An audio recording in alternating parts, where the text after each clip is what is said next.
IPL এর ১৬টি আসরে বাংলাদেশ থেকে এখন পর্যন্ত মোট ৭ জন ক্রিকেটার খেলেছেন। তবে সাকিব আর মুস্তাফিজ ছাড়া সবার ভাগ্যে জুটেছে একটি করে ম্যাচ। তামিম ইকবাল এক আসরে খেলতে গেলেও তাকে মাঠে নামানো হয়নি কোনো ম্যাচে। জেনে নিন আইপিএল এর ইতিহাসে বাংলাদেশের কোন ক্রিকেটার কেমন করেছেন। বাংলাদেশি ক্রিকেটারদের মধ্যে সবার আগে আইপিএল এর সুযোগ পান আব্দুর রাজ্জাক। বাঁহাতি এই স্পিনারকে ২০০৮ সালে আইপিএল এর প্রথম আসরেই দলে ভেড়ায় রয়্যাল চ্যালেঞ্জার্স বেঙ্গালুরু। $৫০,০০০ বিনিময়ে রাজ্জাককে কিনে নিলেও তাকে মাত্র একটি ম্যাচে মাঠে নামানো হয়েছিল। সেই ম্যাচে রাজ্জাকের পারফরম্যান্স মোটেই সন্তোষজনক ছিল না। ২ ওভারে ২৯ রান দিয়ে কোনো উইকেট না পাওয়ায় পরবর্তীতে আর কোনো ম্যাচে রাজ্জাকের সুযোগ মেলেনি। এ কারণে রাজ্জাকের জন্য পরবর্তীতে আইপিএল এর দরজা বন্ধ হয়ে যায়। রাজ্জাকের পরের বছর অর্থাৎ ২০০৯ সালে বাংলাদেশের ২ তারকা ক্রিকেটার আইপিএল এ দল পান। এর মধ্যে সবচেয়ে বেশি সাড়া ফেলে দিয়েছিলেন মাশরাফি বিন মুর্তজা। মাশরাফি তখন ২৫ বছরের টকবগে তরুণ। $৬,০০,০০০ তাকে দলে টেনেছিল কলকাতা নাইট রাইডার্স। তবে মাশরাফির প্রতিও ভাগ্য খুব একটা সহায় হয়নি। ব্রেন্ডন ম্যাককালামের নেতৃত্বাধীন দলে তিনি মাত্র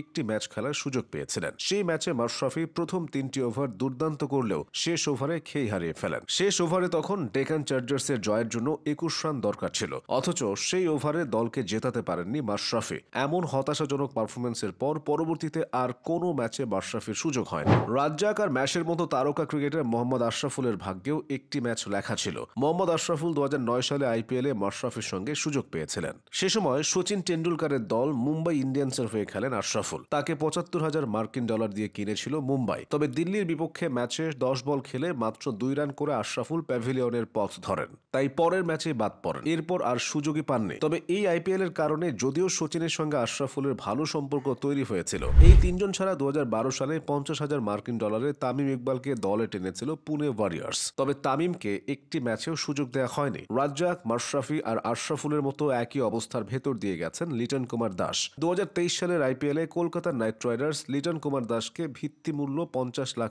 দলে ভেড়ায়। লিটনকে ঘিরে ভক্তদের মাঝে বেশ উৎসাহ উদ্দীপনা ছিল, কেননা ভারতের বিপক্ষে লিটনের ২৭ বলে ৬০ রানের ঝকঝকে ইনিংসটি তখনও সবার চোখে ভাসছিল। প্রত্যাশা ছিল আইপিএল এ দারুণ কিছু হবে, কিন্তু শুরুর দিকে কিছু ম্যাচে লিটনকে একাদশে বাইরে রাখা হয়। এরপর দিল্লি ক্যাপিটালসের বিপক্ষে একটি ম্যাচ খেলার সুযোগ পান, কিন্তু ব্যাট হাতে মাত্র ৪ রান, একটি ক্যাচ মিস এবং ২টি স্ট্যাম্পিং এর সুযোগ নষ্ট করা। সংক্ষেপে এই ছিল কলকাতা নাইট রাইডার্স বনাম দিল্লি ক্যাপিটালসের ম্যাচে লিটন দাসের অবদান। ম্যাচটি কলকাতা হেরে যায়। যদিও কলকাতার ব্যাটারদের মধ্যে একমাত্র জেসন রয় ছাড়া কেউই রান পাননি, তবে লিটনের ভাগ্য আর খোলেনি। এরপর আবার বেঞ্চে বসে দলের খেলা দেখতে হয়। পরে পারিবারিক কারণে আইপিএল ছেড়ে লিটন দেশে ফিরে আসেন। ক্রিকেট বিশ্লেষকদের মতে অতিরিক্ত নার্ভাসনেসের কারণে লিটন ভালো করতে পারেননি। বাংলাদেশি ক্রিকেটারদের আইপিএল ভাগ্য যেন কচু পাতার পানে। আইপিএল এর মতো বড় মঞ্চে পারফর্ম করার জন্য স্কিলের পাশাপাশি চাপ সামলানোর বিষয়টিও থাকা চাই। আব্দুর রাজ্জাক থেকে শুরু করে মাশরাফি, আশরাফুল ও লিটনরা এখানে ব্যর্থ হয়েছেন। তাই এক সমুদ্র প্রত্যাশা নিয়ে আইপিএল খেলতে গিয়ে খালি হাতে ফিরতে হয়েছে তাদের।